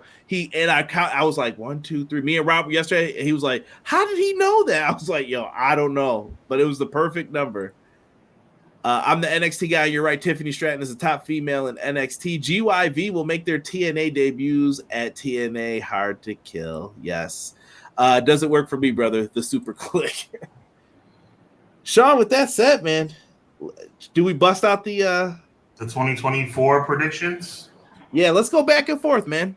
Uh, You want to start? What do we want to do? We flipping a coin for this? Who goes first? I'll start, bro. It's all good. Go ahead. Go I ahead. don't know if I have as many as yours, but I have like. No, I think if we had to do who won on their predictions, I think you got more correct. I think yours were more impressive than mine once I went back and listened to it. So take the humble, do your Young Bucks lap around the ring. You got this one on me. You got me. I take this seriously. I'm a student of the game. But anyway, so all right, my 2024 predictions. I'll start with the one that's pretty obvious. Everybody knows how I feel about Jey Uso. I think Jey Uso does hit pay dirt in 2024. He will win a singles championship in 2024, excuse me. In 2024, Jey Uso will win his first singles championship. Okay, I respect it. I am going to start with AEW. I put AEW, Warner Brothers Discovery, come to a deal to double their current price. So whatever they are getting right now, Warner Brothers Discovery will double it, and AEW stays on their network. Is my prediction. Next up for me, I believe that Ring of Honor, this was not in the email I sent to, Ring of Honor will no longer be a thing by the end of 2024. Okay, write that down for me so I can add that in. Yep. And then we'll send me an updated one. Ring of Honor will no longer be a thing in 2024. Okay. Similar, to give anybody some context, it's similar to the way ECW came back in WWE. Ring of Honor will fade away. I put AEW pay-per-views will stream on HBO Max. Okay. I think that there is a deal in place and that the pay-per-views will wind up on there. All right. Special caveat for this one. By the end of the summer, because I think by saying the end of the year is a little bit too easy. By the end of the summer, Rhea Ripley will leave the Judgment Day. Bold. I'm still on AEW for mine for some of these. I got them all mixed in. I also said AEW will turn a profit this year.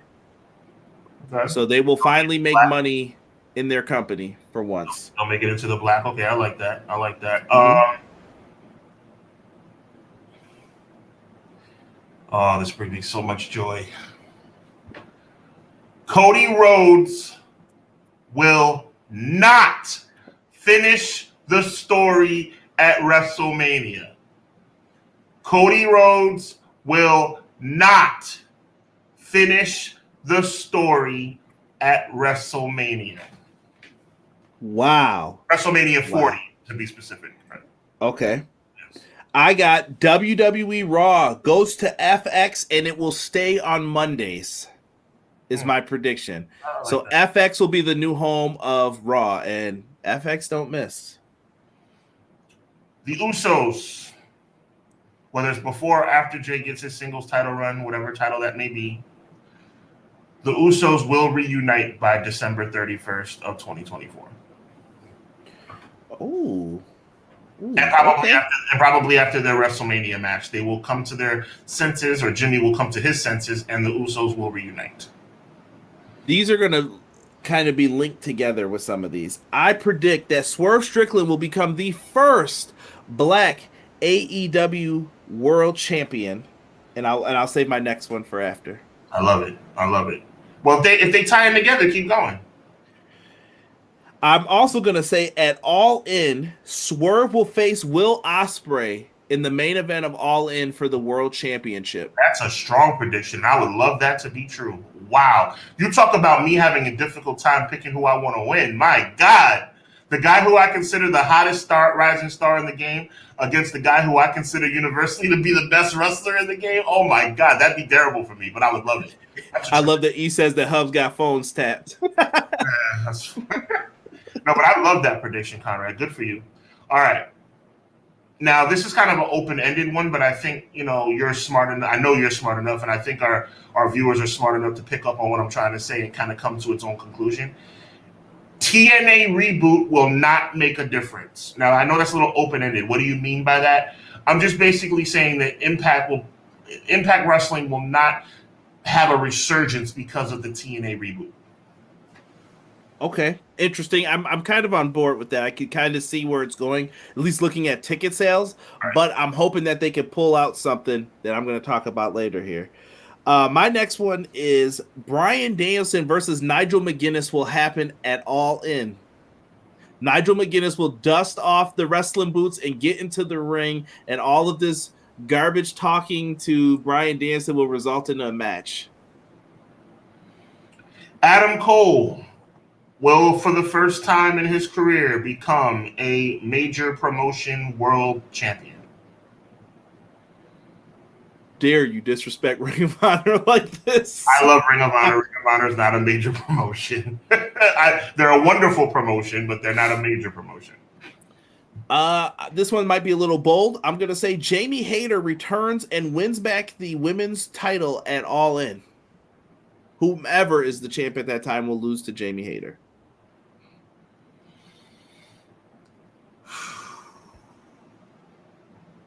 Chris Jericho will retire. By the end of the year, you think he's donezo? Chris Jericho will hang up the boots by December 31st, 2024. Here's one that's going to hurt. That's a fan for me. That would hurt because I'm a Jericho guy before all this crap came out. CM Punk wins the Royal Rumble this year, but I am predicting right now that CM Punk will lose to Seth Rollins at WrestleMania 40. Interesting, because my prediction is that it ties into the same thing. Cody Rhodes will lose the Royal Rumble, and Cody Rhodes will earn his title shot at WrestleMania at the Elimination Chamber. I'm just going to co-sign that, but I have it that he earns the title shot in the chamber to challenge Roman Reigns and defeats Roman Reigns at WrestleMania. Well, I already said Cody Rhodes is not finishing the story at WrestleMania, so that's where it falls on that one. Okay. Right? Less family friendly if the FX deal goes through. I see a lot of people saying LA Knight in the chat will be champion, the US champ. I put in that AJ Lee shows up in the Royal Rumble as a surprise entrant.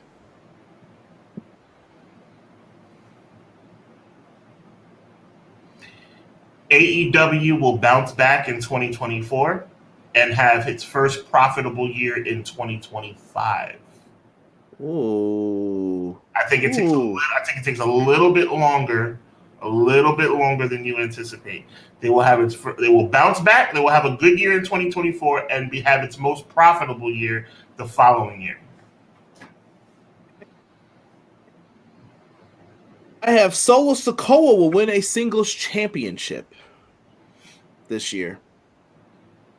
Jimmy Uso will in no way, shape, or form be a singles champion in WWE. Okay. For the year, you're saying? For the year. Okay. This year will come and go. Jimmy Uso, the only chance he has a chance to win gold is if he teams up with his brother and wins the tag titles back. I have TNA signs a short-term deal with Mercedes Moné, but later this year she will sign to AEW. I might be wrong about that according to the rumors of today, but I wrote this yesterday, so. Will Ospreay will become the AEW heavyweight champion of the world. Ups the ante a little bit. At All In. I'm not mad at that. I might even agree with that a little bit. TNA will sign Tenille Dashwood and Riddick Moss. John Cena will never become a 17-time world champion. I will say Julia will sign with the WWE before the year is out. And that's Julia from Stardom. Seth Rollins will not only lose the World Heavyweight Championship, but he will leave the WWE. You think he's going to AEW? I think Seth Rollins is sick and tired of this crap, and I think he's ready to go. Interesting. Nick Aldis will return to the ring. I need you to come through for me again, Nick. In 2024. Yes, in 2024. And his first feud will be with Randy Orton And my next one will lead off of that one as well. The Survivor Series will return its original 4-on-4 or 5-on-5 elimination format. Oh. Returns to television and will become the SmackDown general manager when they go to USA Network.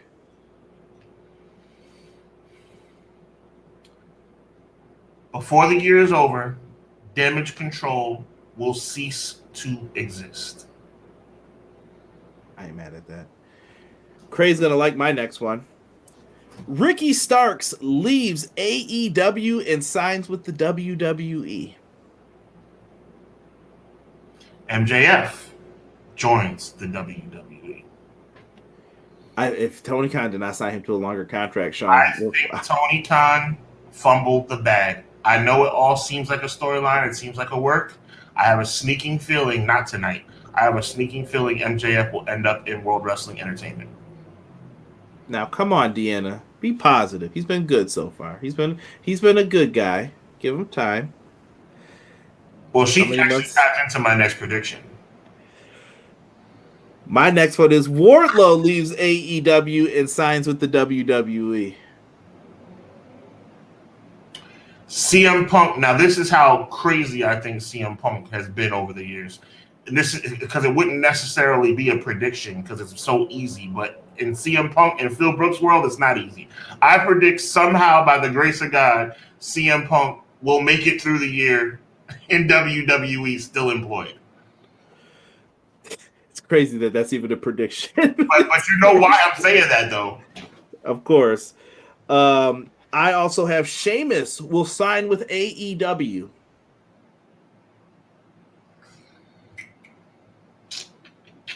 Actually, should I do my next two? Because they're all the same like that. Yeah, go ahead. Ali will sign with AEW and Dolph Ziggler will sign with AEW. Dwayne Johnson will never, ever wrestle again.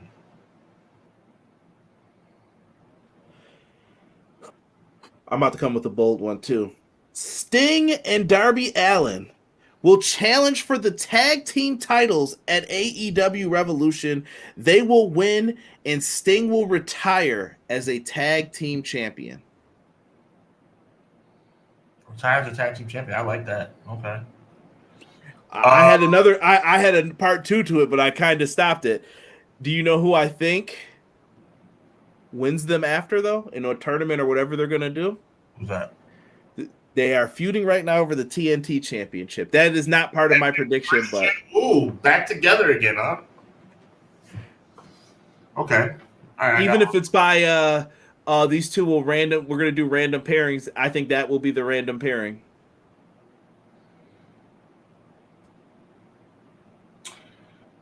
Now I'm off my list now. I'm gonna start thinking of stuff now.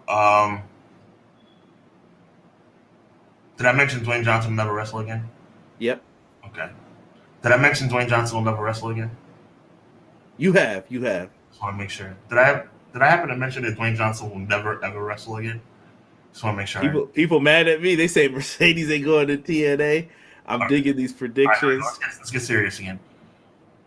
Dolph Ziggler will eventually sign with AEW.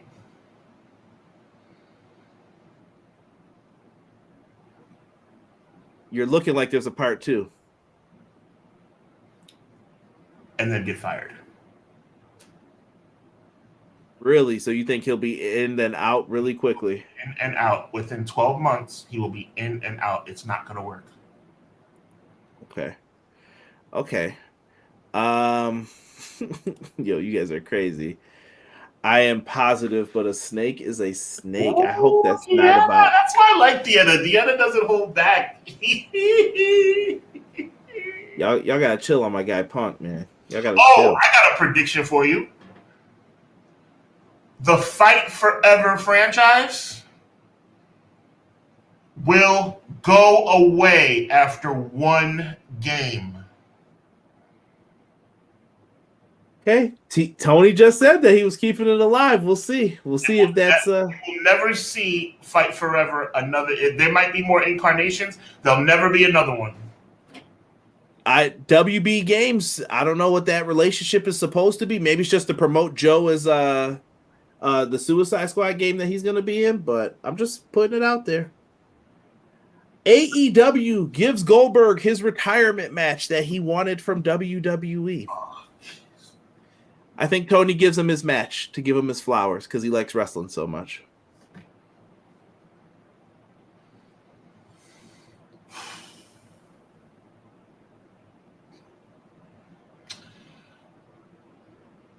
Triple H loses control of creative.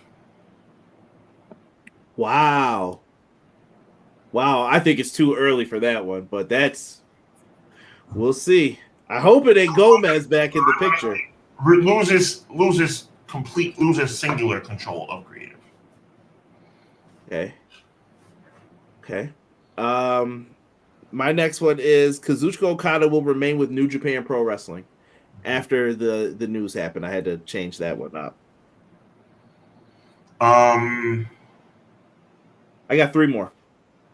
Well, so I only got 1 more. Okay, I'll let you have the floor. The Bloodline will reunite as a whole with Solo Sikoa as the leader. Interesting. Deanna said, I didn't say I hate him. I'm just calling it like it is. I just hate when people doom and gloom the guy. I'm like, let's see what happens. He's been happy so far. Maybe the time away will help him. I like that Solo leads a new version of the Bloodline, you're saying? No, I think that the Usos reunite. And matter of fact, I'll take it to another level. The Bloodline reunites with Solo as its leader, and there'll be a face stable with matter of fact, I'll take it even a step further. Bloodline 2.0. There'll be a face stable. Jay will be back. Jimmy will remain. Solo will be the leader. And Sami Zayn will return to the fold as well. Wow. Yo, I'm loving the predictions. The Hardys will go back to WWE in 2025, somebody just said. Trinity remains knockout champ. These are not mine, by the way. Trick Williams becomes NXT champion. Okay. Look at that. Steve Blackman makes a Royal Rumble appearance. Y'all bugging. Cray, you were reading my mind with one of them. I'm going to get to it in 1 second. So my last 3 are Gunther will become the world champion in 2024 before year end. He will become the world champion. Butch will go back to Pete Dunne. Yes, I like that. For all that is good, please let that happen. And my final one is for the Hall of Fame. Bray Wyatt will headline this year's WWE Hall of Fame class, and he will be joined by 2 other people who are long overdue for inductions, Lex Luger and Bam Bam Bigelow. I like it.